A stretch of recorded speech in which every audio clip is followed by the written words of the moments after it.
13 pièges lors d'un éveil de conscience. Numéro 1. Engloutir l'information.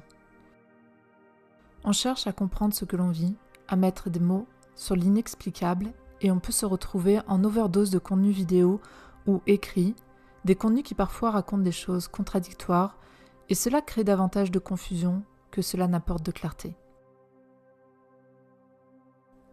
Numéro 2. Accumuler du savoir dans un but égotique.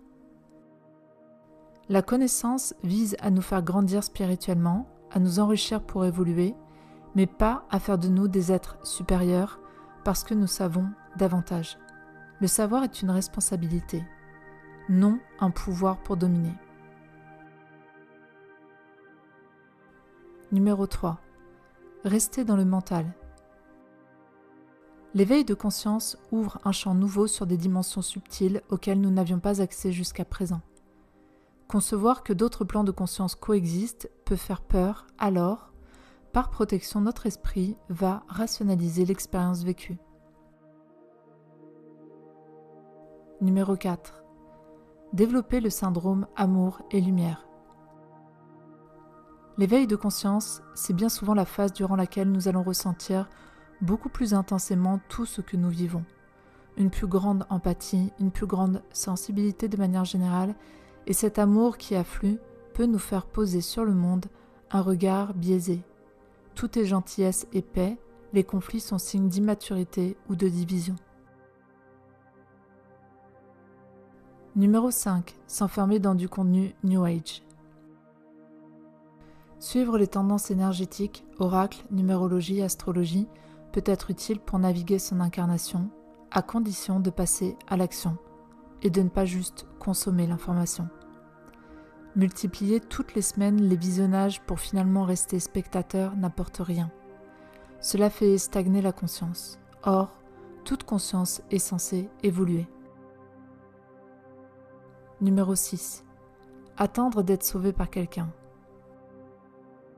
Souvent, derrière le visionnage de tendances énergétiques, il y a de grandes peurs qui empêchent le passage à l'action et inconsciemment l'envie d'être sauvé par une personne extérieure. Le phénomène qui polarise le plus est celui des flammes jumelles. Certes, plusieurs personnes ont vécu cette rencontre hors norme, mais le cœur du travail est avant tout une aventure intime et personnelle de retour à son essence originelle. Les retrouvailles ne nous appartiennent pas. Numéro 7. Suivre des guidances extérieures. Dans cette même dynamique, on a pris l'habitude d'écouter les guidances des autres sans développer la sienne propre. Or, c'est notre GPS pour naviguer notre vie. Si nous suivons les guidances d'autres, comment savoir si nous sommes sur le bon chemin et non déviés ? Chacun avance à un rythme qui lui est propre et fait face à des expériences singulières. Numéro 8. Donner son consentement à des figures extérieures. Connaissez-vous parfaitement les figures que vous pouvez invoquer, comme les archanges, ou bien les personnes à qui vous donnez du pouvoir, chaman, thérapeute, coach, enseignant spirituel? Attention à ne placer personne sur un piédestal. Nous sommes tous en chemin et il s'agira toujours d'être ouverts et à l'écoute, mais de ne jamais imaginer qu'une personne sait mieux que nous ce qui est bon pour notre chemin. Numéro 9. Renoncer à sa mission de vie.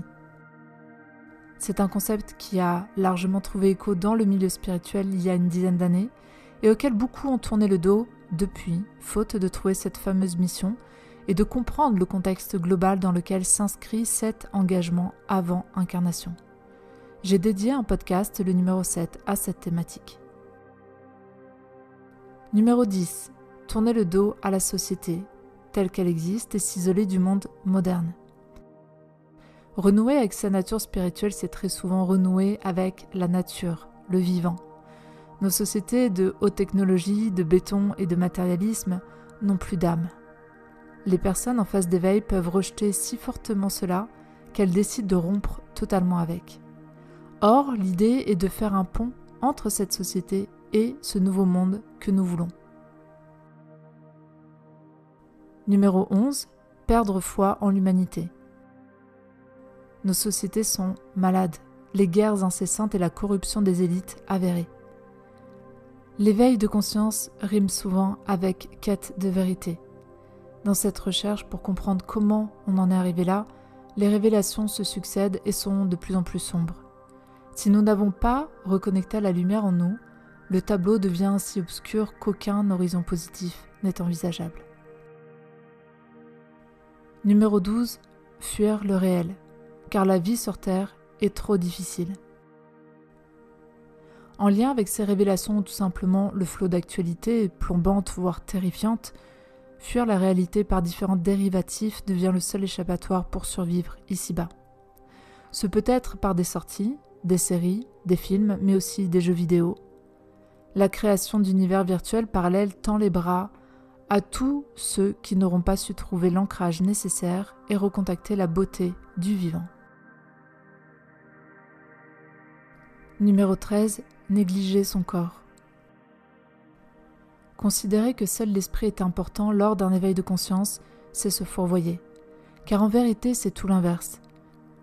Le corps est notre support à l'incarnation et il est étroitement lié à notre conscience.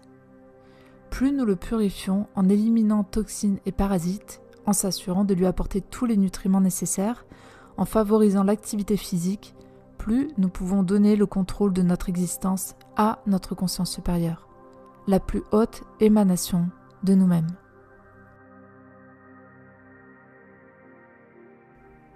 Merci pour votre écoute. Vous êtes ici sur l'espace du Boulot Enchanté, un lieu de réconfort, de clarté et d'apaisement en ces temps mouvementés. J'accompagne en individuel les personnes vivant un éveil de conscience et qui ont besoin d'assistance pendant cette phase sensible.